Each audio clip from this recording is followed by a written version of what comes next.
story. What kind of a man would you become had you inherited your father's kingdom instead of being raised in a brothel? How's it going, everybody? Today I'm reviewing the new film directed by Guy Ritchie, King Arthur, Legend of the Sword. I got to see an advanced screening of this one just the other day. I was a little hesitant going into it just because the trailers didn't really lock me into it. I heard about some things behind the scenes that just the movie was a little bit of a mess. So I was hesitant going into it, but why would they be showing this in an advanced screening? Maybe that is some hope.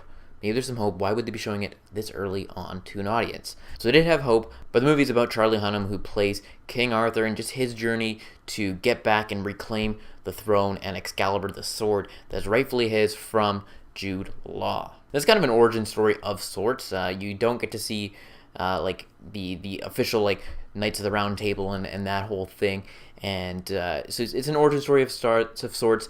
Guy Ritchie is directing this one, like I said, and his style is very distinct. And that is probably what I think is one of the biggest flaws of this movie. Is Guy Ritchie does not work with this movie. Guy Ritchie's a talented director. He's very talented. I've really enjoyed Man from U.N.C.L.E. I've enjoyed these Sherlock Holmes films, Snatch, among other movies, and his style works in those type of movies. Just in King Arthur, it doesn't work. And right off the very beginning, you open up with an action sequence that just kind of feels like we're already in the thick of things. And then we get the worst character development of all time. We get a music video montage of sorts of King Arthur growing up.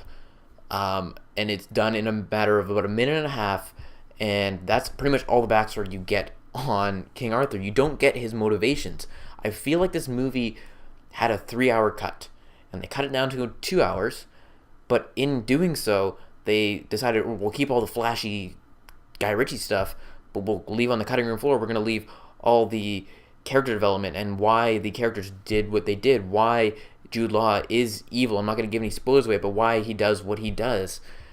You just think, oh, okay, Jude Law he's evil because he's evil, and King Arthur's, he's the hero because he's just the chosen one. We don't get anything other than that, and it's frustrating because I feel like there's some good concepts and some good ideas in this one. There's some stuff that I would have liked them to see more of. I would have liked to see more of the mystical aspect of it with Merlin and all that, and the mages and stuff like that.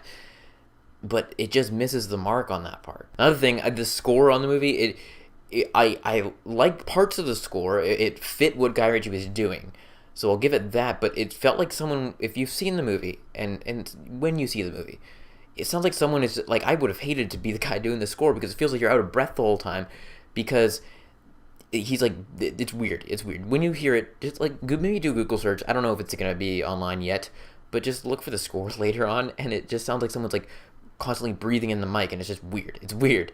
Yeah, and as I was saying though, with the pacing of this thing, also it feels like since there was potential reshoots, I think I heard a rumor of that, it feels very uneven. It feels like there's a scene chunk just placed here, especially in the beginning half of the movie. It felt like scene, beginning, end, and then move on to next scene without any really connective tissue to blend the scenes together, which I felt like it was noticeable if there were reshoots, and then if that's the reason why I can see it, which just didn't work for me. There was some things that I did like about it. I did kind of like there's a couple, a chase sequence in the middle of the movie that I enjoyed. It was a lot of fun. There's an action sequence near the end that's really overly stylized, and I kind of liked it, but at the same time, I liked it. I overliked it. It was cool. It reminded me a little bit of Matthew Vaughn style to a degree, but it felt almost kind of like a video game. It kind of looked like that, and it brings me to the CGI. Some of it really worked really well, I thought, especially in the beginning. It feels like they used all their budget on the opening, but then there's some little things like this hawk flying around that just it looks fake. It just looks fake. But yeah, overall, I mean, Jude Law and everyone in the cast, they're fine. They're serviceable. Jimon Hansu's in it. Aidan Gillen from Game of Thrones. The guy who plays Roose Bolton's also in this one. There's 2 Game of Thrones actors in here. There's some cool ideas in this movie. The execution, again, Guy Ritchie's not a bad director, and I think his direction was serviceable in this movie. It wasn't a problem. It's just the fit. The fit is really what it comes down to, and it didn't work for me. So with all that said, I liked a couple scenes here and there. Overall, didn't love it too much. And with all that said, I'll give it a movie rating of a 4 out of 10. I wanted to like it. There's good ideas in here. There's some good scenes. There's some good, like I said, the chase scene was pretty fun to watch. There's some other cool things throughout. But overall, there's no motivation for the characters. And again, for all those reasons alone, I will again give my enjoyment rating of a 4 out of 10. There's just no development. And that's one of the things. It felt like Thor, like the story of Thor with the brotherly and the family dynamic and why Loki's evil, but you understand. You understand who Thor is. You understand his motivations. You understand Loki's motivations. In this one, they're just people doing things. And even the side characters, I feel like I learned more about the side characters than I did about the leads. So it's just weird. But don't let this review discourage you from seeing this movie. If you want to see King Arthur and you think you'll enjoy it, go watch it if you're into this type of fantasy type genre. I'm sure there is some people that will like this movie just for what it is. Just know maybe what you're getting yourself into when you go see this one. That's what I got to say about it. If you think you will enjoy it, if you don't care about the character development, if that's not a big issue for you, then maybe you'll like it and you can just have fun with it maybe. But for me, it did not work. Did not work at all. And it gives me a little bit of pause for thought on Guy Ritchie directing Aladdin. I really hope he just goes more of a safer, not so much Guy Ritchie style in that Aladdin remake.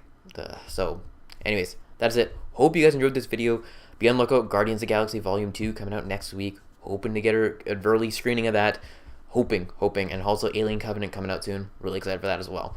Anyways, hope you guys enjoyed it. Let me know if you're looking forward to it in the comment section below. Again, be sure to like this video and subscribe to the channel for more videos each and every week. That is it, and I'll talk to y'all later.